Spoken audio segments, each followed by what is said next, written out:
Welcome to the second live stream here, Sports Cube. We have Friday night sports talk, and wow, we have a lot to get into.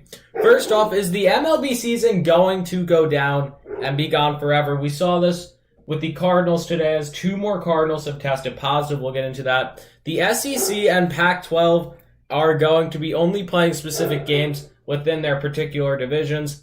And also, Antonio Brown has been handed an 8-game suspension. All this and much more we will get into here on the show, and we will also be taking your calls during this stream. But before we get into any of those topics, I want to talk about the NBA as it is now back, and also that the NHL bubbles are back as well. We know now that the NBA started last night with a very enticing game. We have the Clippers against the Los Angeles Lakers. Of course, the Clippers, Kawhi Leonard versus LeBron James.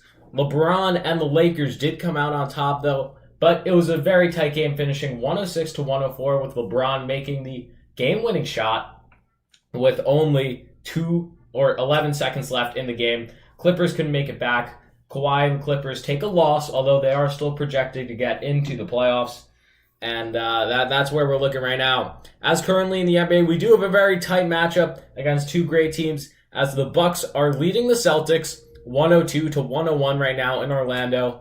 First game for both of them to see who will make it into the playoffs. Of course, we know that 12 teams from the Western Conference are coming and 9 teams from the East, and they're going to battle it out to see who can be in the actual playoffs. Of course, these are just the play-in and the preliminary rounds right now. A little baseball news for you. Man, I really don't think baseball is going to get any farther. Even Commissioner Manfred said that this season will be canceled if they can't figure out anything soon. So currently, the season is not great. The Miami Marlins started the COVID trend, as now 18 out of their 30 players are out with COVID. Now, you really got to think about this for the MLB.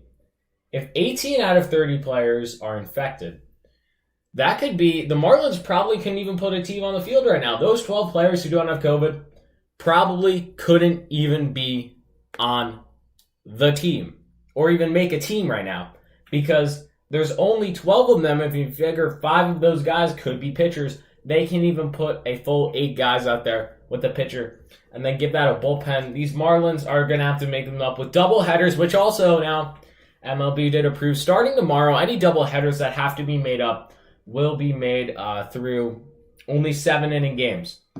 So there'll be 2 back-to-back 7-inning games. And now that's how it's going to work. But we have breaking news right now. This just in from the MLB.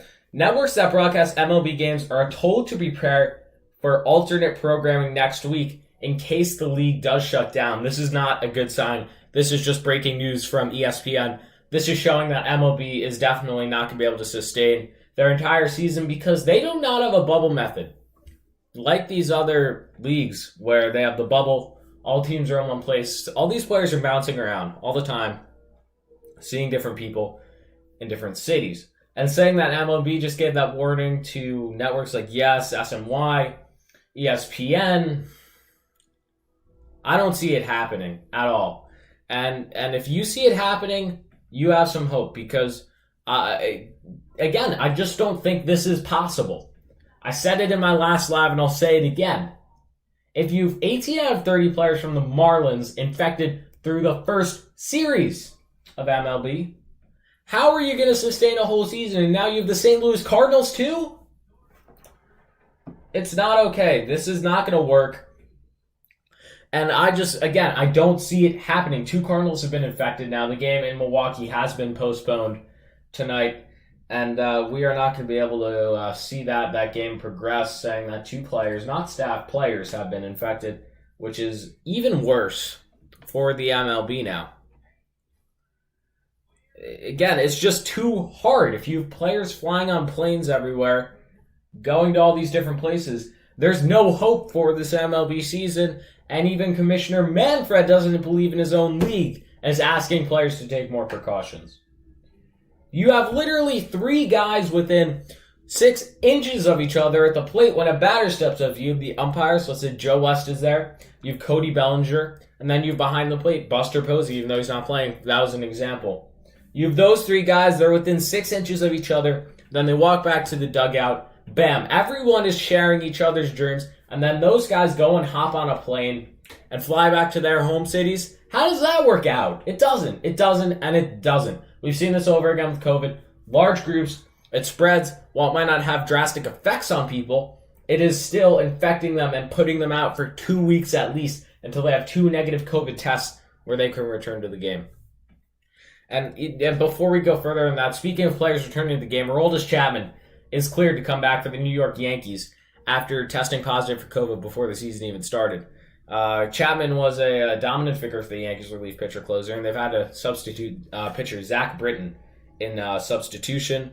So now they have their closer back, and he is looking to do some damage. Chapman, one of the hardest throwing lefties in the major league. And now the Yankees score right now. The Yankees are currently playing, actually, even though a lot of the league isn't. The Yankees are up 3-1 on the Red Sox, bottom of the 6th. Yanks are 4-1 throughout the season so far. They just swept the Orioles in a 2-game set down in Baltimore, and now are at home at the stadium for the first time this year. MLB, though, how can we not forget? We all saw this too. The Joe Kelly brawl. And man, there is a lot to unpack here, and I am excited to unpack it. Of course, before I unpack this, make sure to call in 929-357-4699. Call into the show. Come say hi and talk to us about sports. But moving on, the Joe Kelly, it's so complicated. Basically what happened was Joe Kelly came into the game against the Astros. This was, I believe, on Thursday or Wednesday night at this point. He came to the game, Dodgers are up 5-2, and he just starts smoking people. Comes into the game, first batter up, Bregman. Literally throws behind Bregman's head. 3-2 count. I believe he had 1 out. 3-2 count. Wings one behind Bregman's head. 96-mile-per-hour fastball. And the umpires don't give any warnings. They're chill with it. They're like, okay, let's move on. Next batter, I think, was Gurriel, ground out. No big deal there, but this is where it gets fun. Carlos Correa at the plate, 2 outs. Gurriel on first. And Joe Kelly goes crazy. He has no direction with his fastball whatsoever, just starts winging it at people. Over and over and over again at Correa's head. About 3 times until he just starts throwing breaking balls since he has no control whatsoever. He actually, in that at-bat, tried to go in with the curve and try and nick Correa. But, so it's Joe Kelly against Carlos Correa, and he strikes him out eventually. And as Joe Kelly walks back to the dugout, he makes some faces at Carlos Correa. And I as a person that thinks that the Astros cheated, I like Joe Kelly's attitude. I'm a fan. He's the unsung hero that we need in this MLB season. And so he's walking back to the dugout. He makes a gesture with his lips, like, and it was really, really funny. And he was like, "That's just easy." He said to Carlos Correa, and he's like, and then Carlos Correa said, "Why don't you throw your fastball, bitch?" And then after that, Kelly went on to say, "STFU, shut the F up." And then after that, bench is clear. Everyone gets really close together, of course. No COVID, of course, definitely not. Everyone gets really close together. This thing's settled down. But the worst part about this, and I hate MLB for this, honestly. They've done a terrible job with COVID, but this is just bad. Is that they basically said, "Okay, Joe Kelly, we're going to give you an 8-game suspension for throwing at the Astros." Yet the Astros, the entire team who cheated their way to a World Series in 2017, I think 2019 also, we're not going to get into that. Cheated all the way to, in 2017, got off the hook for free, got nearly no penalty against their players. Nobody had to sit out except their manager, who did get fired, but other than that, all their players stayed on. They get no suspension, but Joe Kelly gets an 8-game suspension for throwing at Carlos Correa because he's upset because the Dodgers did get robbed of the 2017 World Series. That doesn't seem right to me. it doesn't seem right to me. I don't think that it should happen. And MLB did a terrible response to this. They're basically saying that we're going to protect the Astros at all costs, and we don't really care, and we'll punish everyone. And the funny thing was, actually, after that, is that Joe Kelly's Instagram has disappeared. It's just totally gone. We don't know what happened. His Instagram is gone. I think personally MLB made him take it down, but now the Instagram's just gone, and they have no idea what happened to it. His Instagram is gone, but on there he was really calling the Astros out, and it wasn't good. It just wasn't good. But now moving on from the MLB season, actually, we'll give a couple more scores before we move on here. The Mets from around the league. Here's scores from around the league. Top of the sixth, Mets are up 8-5 on the Atlanta Braves in Atlanta. It's 5-2 Detroit over the Cincinnati Reds. The Tampa Bay Rays are up 1-0 over Baltimore in the top of the second.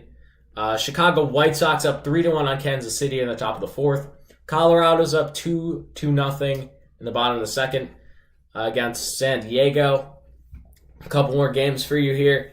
Minnesota's up on Cleveland. And this is an interesting one, actually, because I think the Twins are going to come out as AL Central champions once again.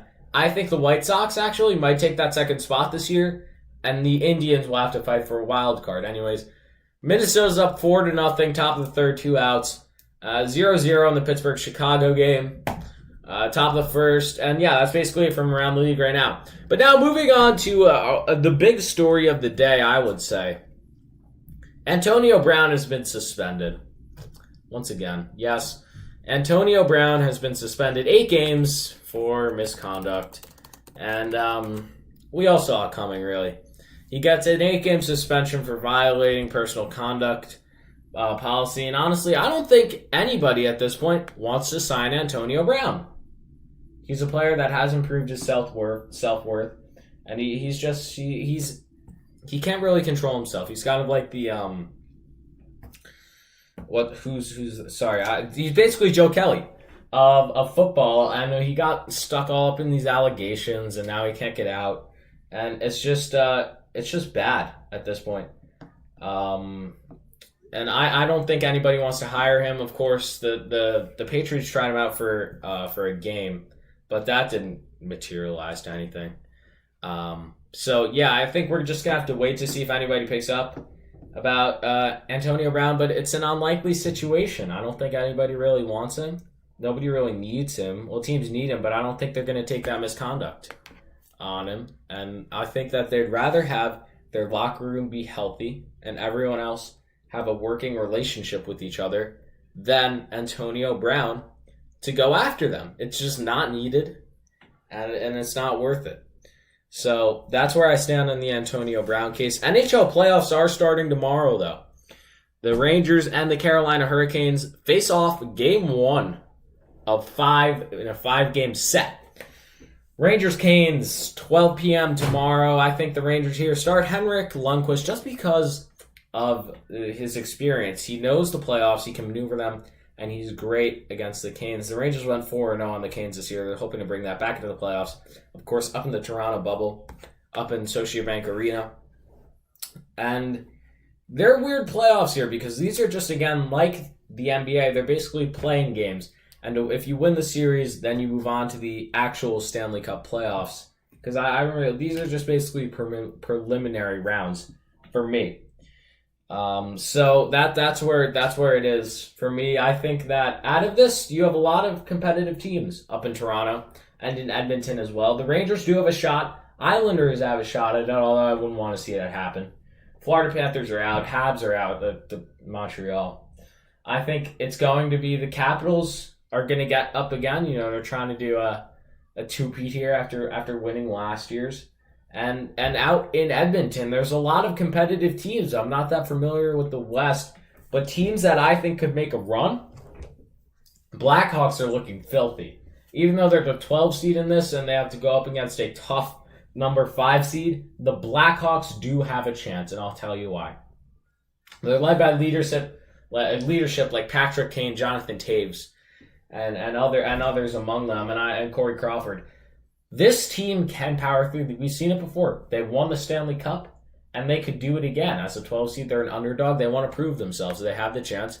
They're going to try and take that opportunity and win. I see them coming out with a dub here. I could see them making a huge run to the Stanley Cup final. Of course, that's when East and West are going to have to meet each other. But yeah, that's where I stand on the situation. And back to the East, though, I think that just because the Rangers have such a young, talented core led by Artemi Panarin and the rest of the team, Chris Kreider, they've had a lot of special talent over the years. But these guys have something to prove. And if they can build up their structure and really just net goals over and over again, use that attacking focus as their young guns, they can do it. They can win. Then they're going to be victorious here. They're going to win, and I think that they win. They might win, but I think the Philadelphia Flyers, competitive team led by Alan Vigneault, former Rangers coach, they have a chance of coming up with him. On the other side of things, you also have the top seed Bruins. Nobody likes the Bruins. You have the Tampa Bay Lightning in there, the Toronto Maple Leafs. You have competitive teams in this Toronto bubble, and it's going to be a battle of the Titans. Clash of the Titans, my bad.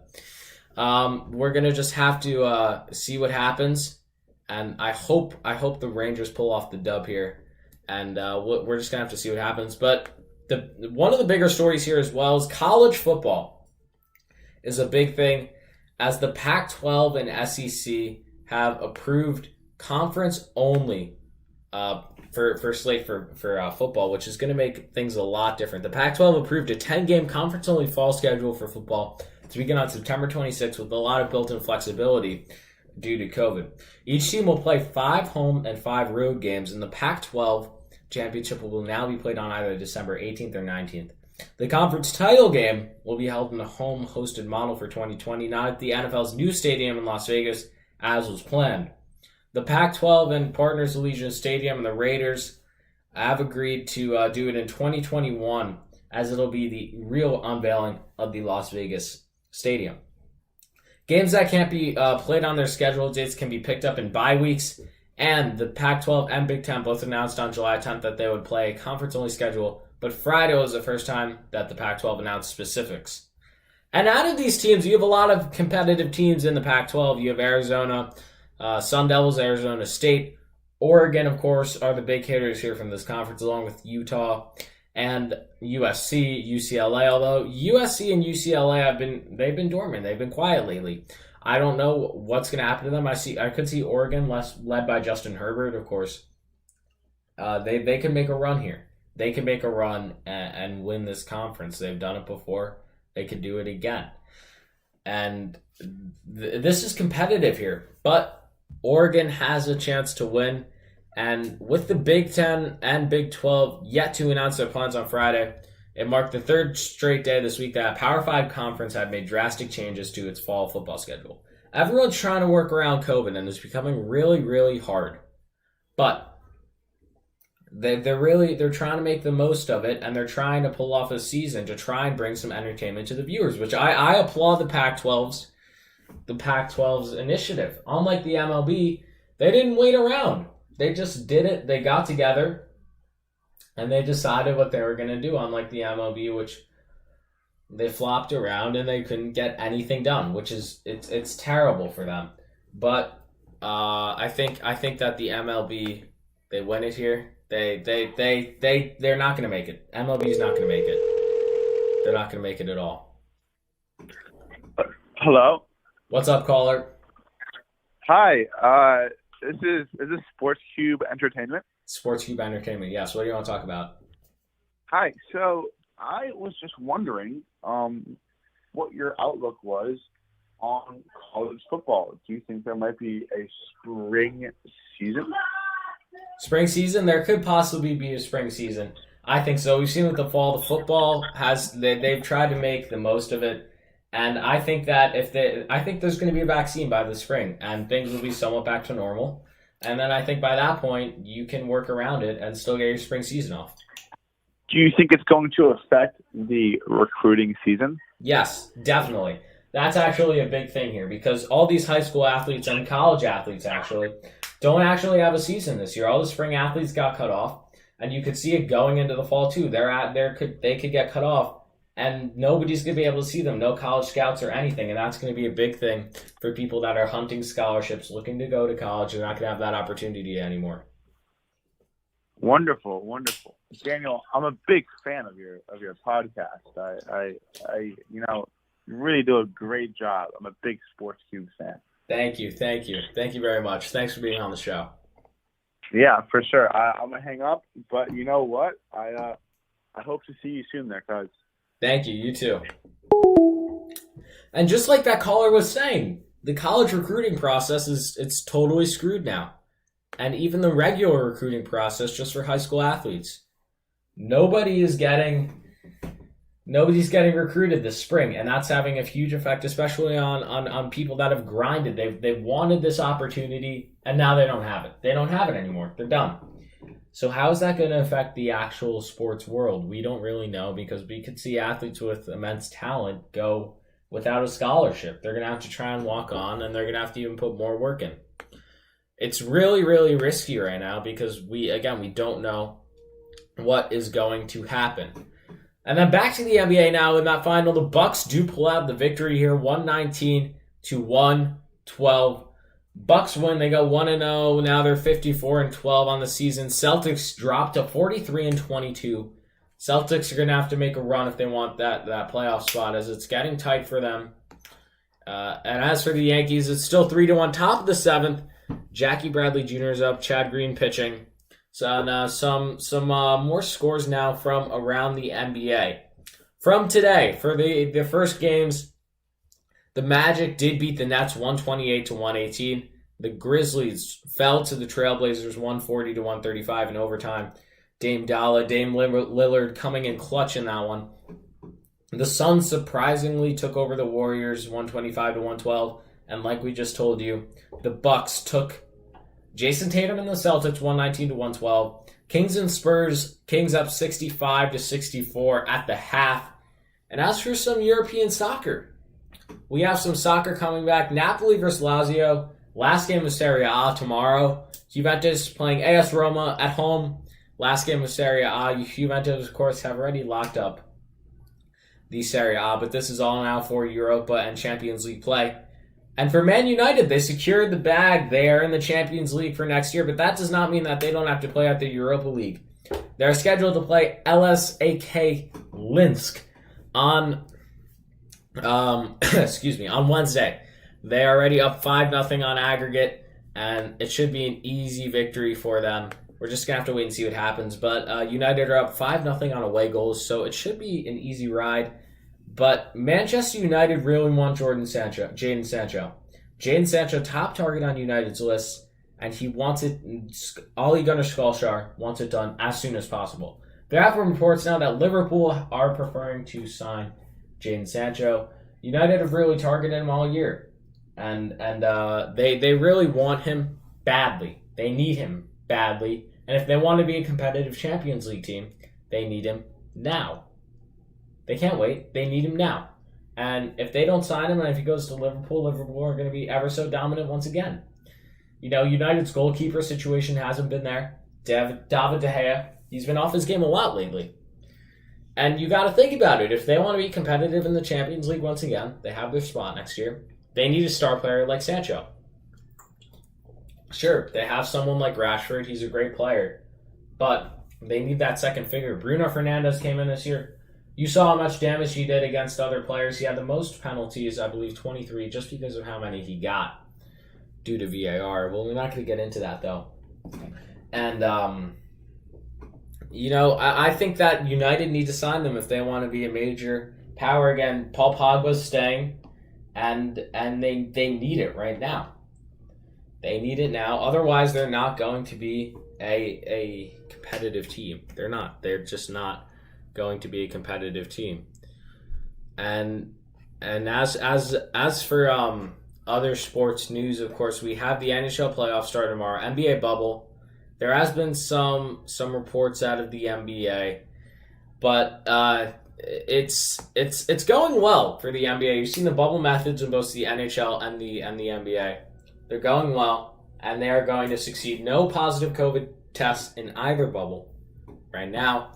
But is the NFL going to be able to get off the ground? Now, that's the big question here. Because could NFL players be wearing masks on field during the season? Are they going to be able to breathe? I don't think so. I don't think it's going to be able to happen. Honestly, I don't think it will be able to happen. The NFL, they're hard players. They play hard, they play tough. And I can't see them wearing masks every single down, every single play. How are they going to get that oxygen? How are they going to grind as hard as they can? I don't think it's possible. I really don't think it's possible for them to happen. To have masks on every single down and play. It doesn't seem possible to me. It really doesn't. And I think that if the NFL wants to get off the ground, they're going to need to enforce a bubble method. They don't want to end up like the MLB right now. They have a messy situation. And they need to control it before anything happens. So, the NFL, they need to enforce a bubble method. Otherwise, things are going to go haywire and downhill immediately. Very, very fast. Christian Pulisic, though, going back to a little bit of the Premier League here, he's one of the top players in soccer right now. He's ready to lead Chelsea to the FA Cup. FA Cup glory, they have a match scheduled against Arsenal for the FA Cup. We're going to see who comes out on top here. It's going to be Type 1. And it's crazy. This whole year is crazy. We've seen from around the league weird rules being enforced everywhere in the MLB now, 7-inning doubleheaders. And also, if you go to extra innings, every team starts with a man on second with no outs. That should not happen to me. And scores now from the WGC FedEx St. Jude PGA Tour. Brian Todd in first at 11 under. Ricky Fowler looking to get his first win in a very long time at 9 under going into the weekend. Brooks Koepka in third at 7 under. And the WNBA, although many people don't really care about it, it is back as well. Down at IMG Academy, it is back. WNBA scoreboards. The Indiana Fever are beating the Wings 56-44 down at IMG Academy. And as for another game, the Atlanta Dream took down the New York Liberty, Sabrina Ionescu's debut. They took her down 84-78 in today's matchup. As for some UFC we have going this weekend, we have Brunson against Shah Bazan, and this is going to be an enticing matchup here. They're hyped. It's the biggest test yet for Edmund Shahbazyan. We don't know what's going to happen. With 285, 350 under. It's going to be a crazy matchup. You're going to want to tune into that one. ESPN Plus. And some final scores now from the MLB to close out your nights. The Mets, 10-5 right now. They are leading the Atlanta Braves. Cincinnati still up 5-2. 2-1 Baltimore. Yankees are still up 3-1 in the bottom of the 7th now. Giancarlo Stanton up right now as the DH. Make sure to watch out as the NHL is back tomorrow. Rangers and Carolina kick it off with the first playoff game tomorrow at 12 p.m. Guys, NHL playoff hockey is back. Eddie Olczyk and Doc going to be on it tomorrow on the call. You're not going to want to miss it. NBCSN tomorrow morning. And here on Sports Cube, before we wrap up, we are going to be doing some new stuff on here. We're going to have a gaming channel.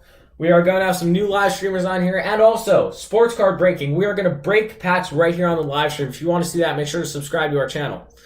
And hit us up everywhere. We drop episodes of our podcast Monday and Thursday. And we're doing some new extensions of stuff. So be sure to subscribe and be the first to know about our new stuff. Anyways, that's a wrap. We go live at least twice a week. Make sure to hit me up everywhere. Instagram, Snapchat, everywhere. Just hit me up. We'll see you next time. This was great. We'll see you next time. Make sure playoff hockey tomorrow, 12 p.m. Peace out.